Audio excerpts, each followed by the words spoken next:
All right, I'm going to kick you off. You ready? Okay, yeah. What are we going to talk about today?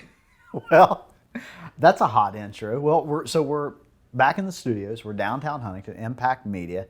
I have Jeff Stevens, the king of, what are you the king of? Nothing. The king of nothing, but more importantly than that, Jeff, I appreciate you being here. Sometimes you say I don't always introduce you. That's not true. Today I've done it really well, I think. But we have a very special guest in the house today. Yes, sir. This is my travel partner. When I exclusively travel to Martinsburg, West Virginia, I don't go with anyone but the one and only Matt Walker. Matt, welcome to the podcast. Thanks for coming down. Thanks. Yeah, man, I really appreciate you coming down. As earlier Wade was on the podcast, and I was joking with him that this is not something that's for everyone, right? Sitting in front of cameras, microphones, and stuff can be a little uneasy. You're a guy, you're one of the co-owners of the company. You're one of the original founders of the organization. Behind the scenes, you're one of the hardest working ones in the entire organization. You live and breathe it. You're always trying to move the ball further for us. But you're not a guy that garners a lot of attention. You're happy at the meetings to not be up front. You don't demand a big show. Unlike some of the folks that's on this podcast with us. I think that's both of us. We we need way more attention than Matt does. Let's be real. I thought for sure you would get me before I got you, so I wanted to do that. But no, that's something that is. I think it is unique to your position. You're a guy that could demand a lot of authority in the room. And when you speak, man, I truly believe everyone listens. They hang on to the words that you say because you're not a guy that wastes a lot of words, right? And you always have an incredibly valuable opinion on things. So recently we had a ton of the directors come in town for the regional meetings, right, from all over a ton of states. Mm-hmm. And they came to the Barbersville area, where you were born and raised, and you obviously have strong ties to the community. They came and experienced Huntington. I think you even went out to eat with some of them when they were in town. What is it about this area that made you want to keep village caregiving here in the Barbersville area? That's a good question. I think after we finished school, we came back. We wanted to start a law office, right? That was the original plan and intention. And it didn't happen. Well, it happened, and then we shifted to other things. I should say we started doing other things like lobbying and later started village caregiving. But I don't know why we came back, honestly. I like living here, but I think it was just comfortable. It's not a very sexy answer, is it? No. It is. I think you're a guy that is really involved in West Virginia, right? I know this about you. You love the land of West Virginia. You have some property where you live. You spend time out there. You have some hobbies there on the property. You're a person that much like the folks of West Virginia, you appreciate the beauty of the state, the resources of the state. And you've helped build a tremendous company here in West Virginia, right? Yeah, and you're right. I have some new hobbies. I think that's what you're referring to. Yeah. So during the pandemic, we bought some property out in Ona where we live, and we wanted to get outside and do things a little differently because we were homeschooling the 3 kids that we have, my wife and I, and we bought some property, bought some more, really fell in love with being outside because when you're homeschooling or you're working from home, you have to have a break, right? You got to get outside. You got to do something to decompress, I guess. And we bought property. We started looking at trees and mushrooms, and that's what I really got into. One day I was out hiking and I saw this big giant orange and yellow thing on the hill and I thought, what is that? I didn't know anything about mushrooms, and I walked up there and I kind of looked at it and smelled it and touched it, and I ended up picking it, and it was a big chicken of the woods mushroom. It was bigger than my daughter's head. Oh wow. It was big. And so ever since then, that's what I've gotten into, is going out foraging for mushrooms, smelling them, touching them, looking at them, cooking them, eating them. Yeah. But, so that's what I'm into lately. And with all this rain, it's been good mushroom hunting. This is great mushroom season. Well, I remember when we were all over at 650 Main Street working together, and you came in, was talking about these mushrooms, and you're like, I'm going to bring some in tomorrow and eat. Well, we've discussed on this podcast many times. I'm pretty selective on what I eat. I don't explore a lot. And I remember that night thinking, oh my God, because I didn't want to disappoint you, but I was really worried about it. I was like, oh, he's going to bring these. You'd act like he's going to get up real early the next morning. And you were like, oh, they're cooked, they'll be safe. And I kept thinking, please don't let him bring mushrooms, and I'll be scared to death to eat them. I don't want to die. He's given me some before. Yeah, did you eat them? Oh, yeah. And how were they? Excellent. Chicken of the woods. Same Chicken of the thing. woods. Now I'll say there's a little trust here because, I'm trusting that you're not picking poisonous, dangerous ones, but you have to be basically an expert to make sure of, right? I would eat anything. Yeah. So I don't know, but Yeah, I've really gotten into researching it. I bought books. Sure. You read up, you learn the characteristics, and there are a lot of things about mushrooms you gotta know before you want to start eating them. Absolutely. Well, and so that kind of, you all right? sorry, I need to cough. I listen. Is this not true? I've asked this man to get a cough button. You know how professional shows have a cough button? I could hit this and my mic would mute and go. He's not done it I yet. don't have the cough button. No, Still amateur. yeah. Yeah, I'm amateur sorry. hour. I'm doing the very best I can. But this kind of brings us to the role that you play at Village Caregiving now, right? When it comes to mushrooms, you're a guy that you're naturally curious. You're going to dive into something. You're not going to be scared of it. You know, some people turn and run. I run from mushrooms. They could kill me, right? You're not that guy. You not only are interested and curious in the mushrooms, but you want to know all that there is to know about that. And that leads to what you do primarily at Village Caregiving, which is our compliance department. Is that right? I like this. You analogy. see where I'm This is going with pretty that? good. Yeah, I'm doing a good job. It is good. Yeah, but no, you do that with those things, right? I mean, you're a person, you're going to get to know all the facts and all the risk around a topic. And that has, the thing that I find just beautiful about this organization is that when you look in, and we hire new directors, I go out and I'll train these directors, and I talk about the buckets that these things fall into. You have a finance or a numbers bucket. You have a business development bucket, a growing the business, where Andrew has generally fallen.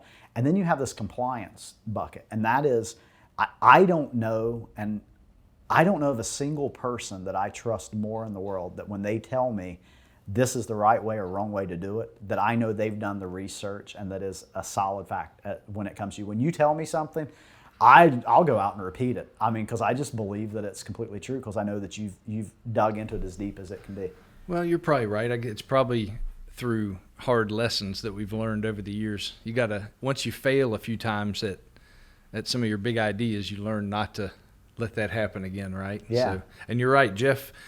We're really different, and we've had a couple businesses, and now we have this huge business, Village Caregiving. But I guess I'm kind of the idea guy, and he makes the thing work, right? I bring him crazy ideas, many more than any of you really know, because a lot of them don't grow, don't sprout and bloom, right? They kind of fizzle out. But it's a good thing to have a numbers analytical person like Jeff that can take my crazy ideas and make them into something that actually ticks. Sure. Well, so you're responsible for, or seem to be the point of contact on a lot of things within the organization. If you were, and I won't ask you to do this 30-second spill, but if you were kind of just going to sum up basically what generally you encompass in your scope at Village Caregiving, if directors are reaching out to you, what are generally they reaching out to you about? I think a lot of times they reach out to me to just help them explore what they can do better, improve, what new payers. So today, I'll give you an example. You haven't checked your phone probably, but I sent you an email a little bit ago because we got approved to enter Pennsylvania Medicaid. Awesome. And so we don't really know what we're doing. You know, we sign up for these things. We think we know what they're going to be like, but it's sort of my job, and Andy Hess as well, to sort of explore the new frontier and see if we can get into some new payer sources or programs and just open the map. I don't know if that's the best way to put it. Open up new communities and new people that we're not currently serving to try to serve them, because what we heard in Pennsylvania is they were getting a lot of calls from people with this community health choices waiver program, and we had to turn them away, which is really kind of heartbreaking because we think we do a really good job, and then to have to tell a patient or somebody in need that we can't help them, I don't like that. Sure. Right? We've never liked that. We don't turn payers away ever. Yeah. And so it was sort of my job to explore that, and I hope we're going to keep exploring it, open up the can of worms and Absolutely. start eating. So you, earlier, we had Megan Wilson on the podcast from our Beckley office, and Megan has a background in social work. and for folks that have watched that podcast, they'll know that one of the things that she shared was her heartfelt happiness that we're able to take people anywhere in West Virginia, no matter their financial situation or even their physical location. And I've heard you tell folks before in meetings how happy you are that we can service the entire state of West Virginia, because that is something that you say is really important to you, that we not have to tell people no, right? How proud are you of Village Caregiving, that you guys have been able to make that happen in as many states as you have? Oh, it's awesome. And you're right. There are agencies out there, and look, I'm not knocking them, but they take private pay business. They may be helping people who have the dollars and cents to hire care. But I think in every state and every office, we want to sign up for the Medicaid programs to help vulnerable people. And we almost, I guess we do really serve all 55 counties. We try to. And we've got, 450 to 500 or so aged and disabled waiver individuals we care for. And I guess it's just kind of in our blood, too, to sign up for these programs. And Jeff knows this. My dad, who's a family doctor in West Virginia, jokes around about the Medicaid program, because when in the 70s, when he opened one of the first clinics in America called a federally qualified health center, he said Medicaid reimbursed him, I think, $2 a visit. And wow. We've talked about this because, healthcare costs are out of control these days. But he says that he had a little, he always used those little yellow notebook or the little yellow sheets, the notebooks. Yeah. And he would jot down records on them. And he said one day he was kind of thinking, I could see his wheels turning. He said, I'm not really sure I provide better care today than I did with that little yellow pad, jotting down that maybe somebody needed insulin, or somebody had heart disease, or they needed to lose some weight or something like that. And I thought, wow, okay. Went off on a tangent there, but I thought it was interesting. Yeah, absolutely. Well, so it's been, I don't know, I would probably be wrong on the timeline here, but a year or so ago, there became a lot of conversation around Village Caregiving, that the company had grown, it had expanded, and we were kind of in this new level of operation. And we were taking more of a prominent role within the home care market, right? And you guys had sought out the idea of aligning our organization with a national organization, an association that would represent the future interests and current interests of the home care industry. And I know you both kind of led the charge on that. You've done a lot of research. And so recently we have aligned, within the last year or so, with a national organization. What's the name of that organization? Yeah, the group's called the Homecare Association of America. And I think they're the largest home care agency advocate in the country. I think they have 48 or so hundred agencies around the country, nationwide. And basically they advocate for home care, both the agencies and the patients, go state to state, try to set up chapters, which we just launched our own West Virginia chapter a couple months ago, just had our first face-to-face meeting in Charleston. And it's been really awesome to meet with other people. I don't even see them as competitors anymore. I see them as people that are on the same path we are, have the same mission to take care of people. Really, there's so much need in the country. There's almost no such thing to me as competition anymore, because there's so many people that need help that aren't getting it. Sure. So competition be damned at that point, yeah. In my opinion. We all need to get out there and help these people. And they have a great director. It's just kind of sad. She's leaving in October. Her name's Vicki Hoke. I see. And great leadership. I'm sure they will have a pipeline of people coming up, or they'll bring someone else new in and run the show. But they are excellent. They keep us connected to the VA, which is an important program for us.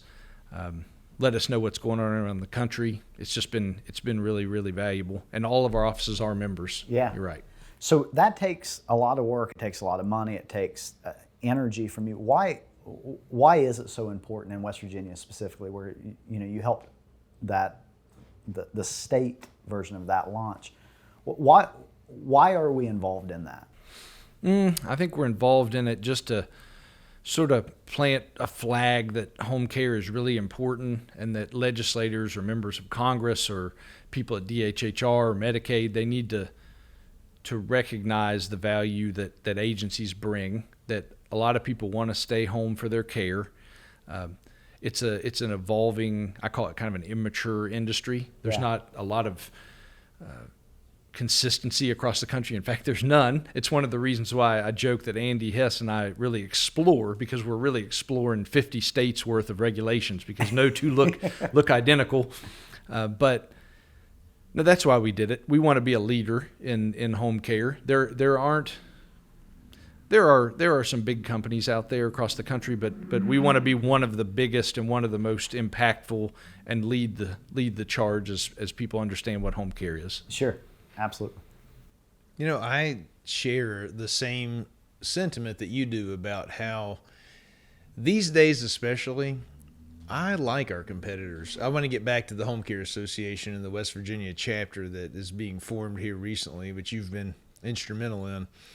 But let's be honest here. Whenever we started our businesses when we were younger guys, I don't really think take an association like that. If there were our competitors that were trying to do things that would help us, my first response would be, why are they trying to help us? Like, I didn't get it all the way. That's just being dead honest. I'm not trying to look, But now I do get it, because we go to these association meetings and the purpose of what we do is so important.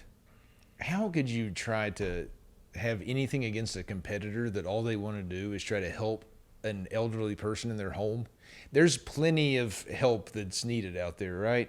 If I think that people should join the Home Care Association of America, they should join the West Virginia chapter. To anyone that might be listening that's in the state or in other states, join that chapter. It's just such a good goal and a good purpose that I get it now. It probably took me a little while to grow up and fully understand that, but so I really relate to what Matt is saying now more than ever. That's really cool. I mean, I think that that's a good cooperative way to achieve the ultimate good purpose that we care about. Sure.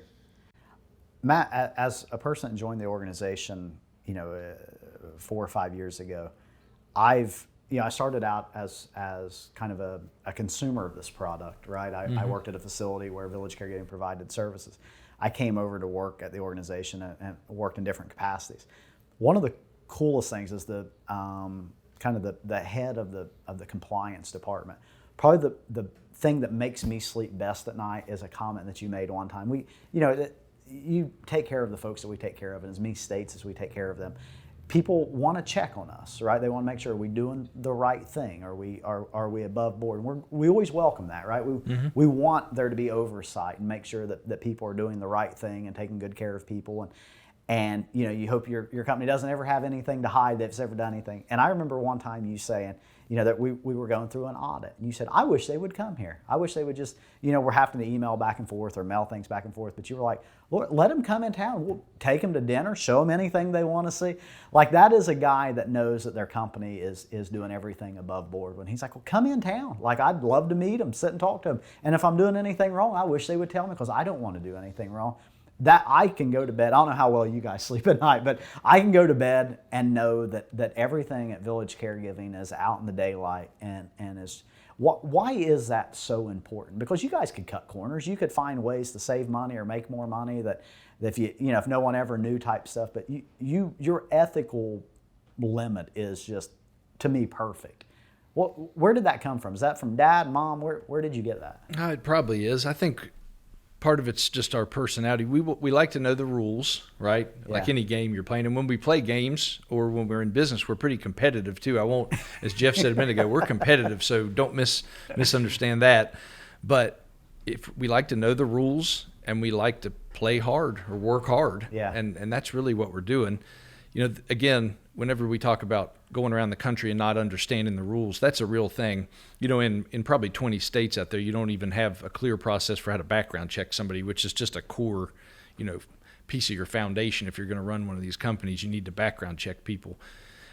But we like to know the rules. We like to play hard, work hard, and then take good care of people. And, we've had instances where people get upset with us. Competitors call us and get after us about our rates that we charge families, get mad at us about our wages that we pay caregivers. And I had this kind of epiphany one time talking to an owner who was yelling at me about something. We took some clients from them or something. And I just said, brother, I'm not going to apologize to you for paying somebody better than your company and making somebody have a better life.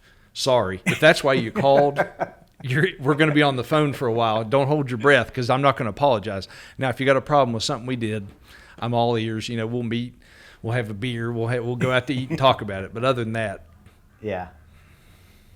100%. What are you going to say? Sorry, I paid them more than you would.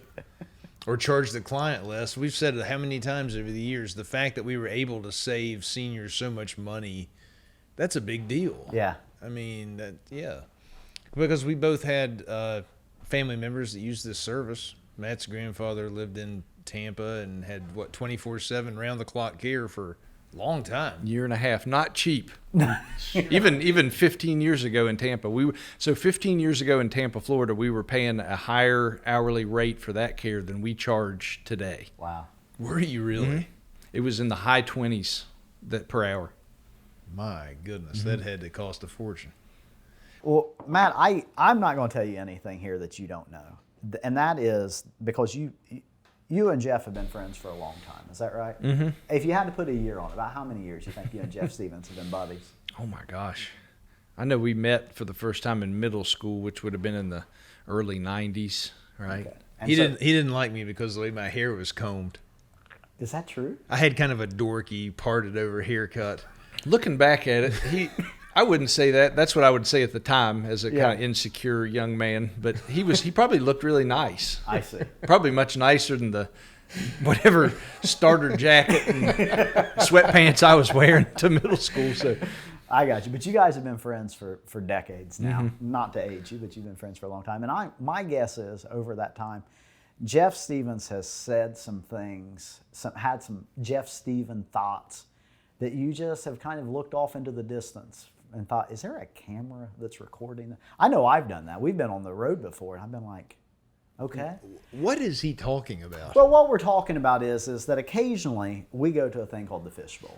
And what that is these are little nuggets of thought that come from Jeff Stevens' brain and directly deposit into this fishbowl. And occasionally we'll pull one out and read it, and then we'll just discuss it. There's no right or wrong answers here. In fact, generally the only thing that's wrong is the thing that's on the paper. So he wrote those. Yeah, everything in here. I've not seen these either. So me and you are going to learn about these together. While he's reaching in there and rummaging around, let me say seriously, we've been friends for like decades and everything else. Do you know that what I consider to be my maybe best quality and favorite thing that sort of unlocked having a happy life? I'm being serious right now. Okay. That I learned from Matt. And that is to be completely real with yourself all the time. I don't care if you're talking about watching your favorite sports team and when things go wrong, the refs messed up, or you make a mistake and you don't take ownership of it and just make some kind of excuse. Matt has always been the friend that would put me to the place where I have to call myself out on that. And that's a little bit hard to take up front. I'm going back to like teenage years. I remember this stuff. I'm not just saying this. Sure. Like I tell my wife this all the time. Like that, Matt Walker taught me a long time ago. It's not worth it to BS yourself or anybody else, right? So whatever the thing is, all the time in life, just to be totally real with myself. It's my favorite thing that makes life worth living almost. I just wanted to kind of say thanks and throw that out there. But we're talking about our friendship for all these decades and stuff. Sure. I learned that from him. I appreciate it. He does that for me too. So, and then I think our friendship probably started, we probably weren't getting along. And the same thing with Ben Keenan. We probably had these like moments of conflict, but then once you get past the conflict, you can actually be real and you can be friends. If you never have the conflict and you're always never really telling the other person what you think or feel, you probably never really get past it. Yeah. Yeah, I don't know. That sort of informs the culture at the company a little bit, but in a constructive and kind way. Sure. Honesty, but you still have respect for the person. Ben talked about that, by the way, a couple months ago on here, how he tried to fight both of us. To become friends. Apparently, you have to fight Ben Keenan if you want to have a friendship. That's why Ben doesn't like him, because they haven't fought yet. It's a rite of passage. Yeah, I you challenged should him just to fight a fight him. in the parking lot, and he wouldn't meet me. Yeah. I told him after lunch. That's probably a good thing for I know, you, brother. just He's mad. wiry. Oh, I know. It scares me to death. So before we go into the fishbowl, I have it drawn. But I will say this, since we're sharing our heart, and you'll probably interrupt me. But I have, through experiencing you guys' friendship and the way that the culture at the company has been reflective of that. I've said before on a previous podcast, a lifelong friendship like you guys have is not super common. It's very common at Village Caregiving, but it's not. Not everyone has that. And I have found over the last couple of years being here that I've intentionally drawn myself closer to my childhood friends that I always kept in touch with, but probably wasn't intentional. Life goes on, you kind of disconnect, and they live in different towns and stuff. But I have purposely continued reaching out to them and engaging with them, and they have as well with me.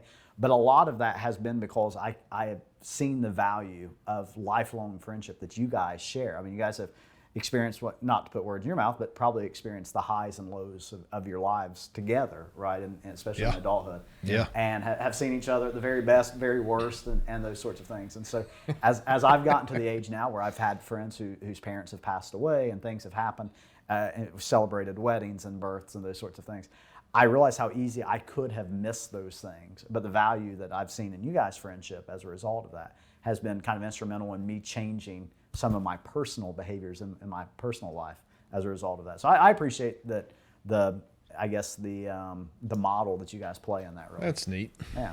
You got to keep them going, man. Keep those friendships alive. You know, go ahead and start reading this. We're going to be here till 6 o'clock. But Matt was talking about bringing the place, coming back to West Virginia, keeping the business here. When we were coming out of school, that sounds like sort of an easy decision. Well, we'll go back home where we're from. Let me tell you something. We were broke as a couple of jokes. We had one client. I remember the first year we were in business together, they paid us $15,000 a year. That was to split. Yeah. Okay, so there was a lot of frozen pizzas being eaten in my house. That was tough times, but we've lived above the office. Yeah. Anyways, what do you got? Yeah.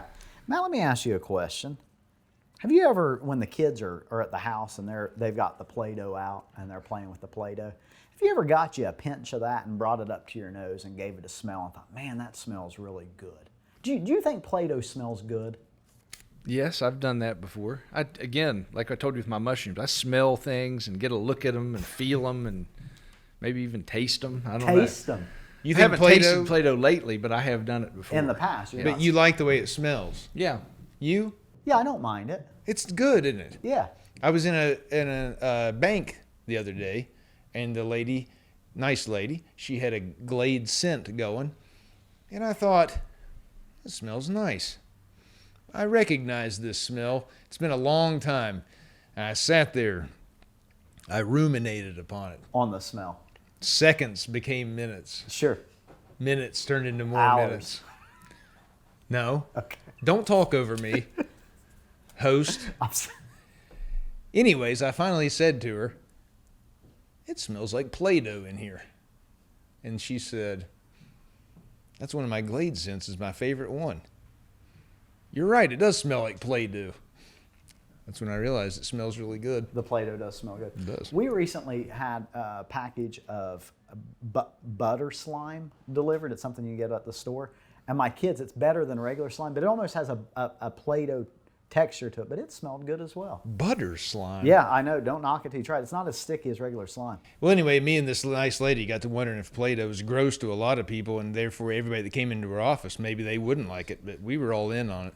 So you're Do a fan another of the one. Play-Dohs. That wasn't Okay. my best thought. That's all right. I like it. I'm doing some surveying of the world to see if Yeah. Play-Doh smells good.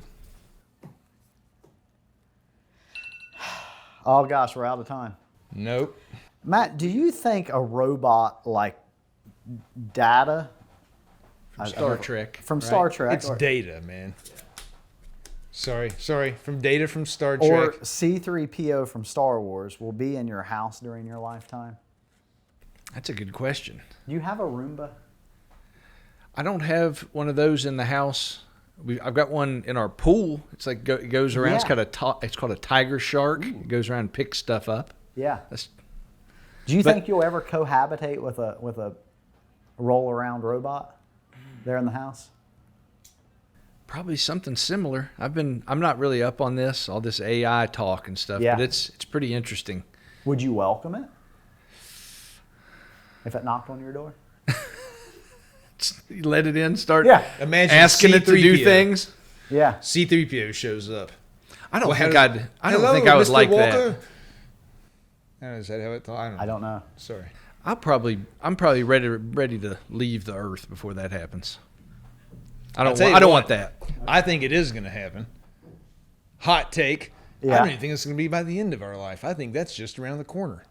All it is taking an Alexa that you can talk to. It's got all the answers to everything. Now Right. we've got Chat GPT that can carry on an actual interesting intellectual conversation. All you got to do is put it up in a form that looks like a person and put eyeballs on it. And then it's in there. Game over. That could happen next year. So would it just be for companionship, or would it have services as well? That's up to you, man. Okay. Depends what you want to do with data and C3PO. But I think that, I mean, honestly, isn't that what's happening with an Alexa type device? Hey Siri, hey, it's just walking around. Listen, this thing right here is an extension of our body already. Okay. You want to know the answer to anything? There it is. Grandpa Jeff, calm down. Let me ask you something. It's pretty funny. They liked data on the Starship Enterprise, didn't they? Why was that? Did they? I think so. I've Oh, never you watched kidding it. me? I've never watched They it. loved him. I'm sorry. Yeah, you didn't even know how to say it. Yeah. But anyways, he was a good pal to him. They actually cared about him. They built his features so well. But the main use was I just spit all over the place. It's again, okay. so You're excited. I'm pretty worked up. He had the answers to everything. He got him out of lots of jams. Sure. Who's not going to want that in their living room? Yeah. Data. Tell me what I need to do to fix this gas fireplace. It smells like a gas leak in the house. Yeah. You know, there's some stuff getting pretty close to that. And we met the guy, Jeff and I did, down in Florida. He's from San Francisco. Really interesting guy. He invented this thing. Yeah. I'm not going to go way into it, but basically what he invented is you put these little devices around your house. They're about the size of this, your phone, maybe a little bigger. And they're listening all the time, 24/7. And they also are kicking data out, and they're messaging people, family, doctor, whoever, caregiver. And they learn, I guess through AI, I don't know if I'm using that term exactly right, but they learn the sounds in your house. And you can even have video on it as well, but it learns the sounds in your house. So it knows when you go to bed, when you open the fridge. It's really sensitive too. When you go to the bathroom, if you got to get your mail every day at a certain time, it learns your routines, right? It learns more about you than you even know about yourself. And it's always spitting data out to your family, friends, caregiver, whomever. And it starts to create this profile of Aaron. It knows what Aaron does all day, when you're at work, when you're at church, whatever. And it threatens, I won't say it threatens, it has the potential to change caregiving. I know that's what bring it back to the point here. We have a care company, but it could eventually one day replace a caregiver, although not the hands-on stuff unless we get really serious like Jeff's talking about over there. We talked about We this. did, yeah, we we talked talked about it on about previous- camera-based remote monitoring technology. This is kind of what I'm getting at. It can build a profile of a person, detect abnormal behaviors that are indicators of a more serious condition. It's pretty cool stuff. So do you welcome this? No, I do. Not that stuff. Do you welcome the robot being at your house? No. Okay, wow. I'd rather just be ignorant, but like my old self, because I'm stubborn like a grandpa. You just said it. Okay. Get that last one out of there. We're all going to get parking tickets. Matt, let me ask you a question. Okay. Yeah? Actually, Matt, I don't even have a question. I just want to make a statement out loud, okay? Did you know that there's a good chunk of meat above your thumb joint on the back of your hand? Yeah. Where are you talking? Here? No. Back of your hand. Here. Right in there. Here? Right in here. There's a chunk Oh, of yeah. meat right here. Well, We're talking this This chunk. oh, What is going on right there? I was just looking at my hands the other day, and there's this big bulge of meat. Were you hungry? You know, Why? I don't remember what I was doing, but I just thought You're talking it about looked this guy right odd. here. Is everybody's like that? Well, I don't- Your stick out? Look at this.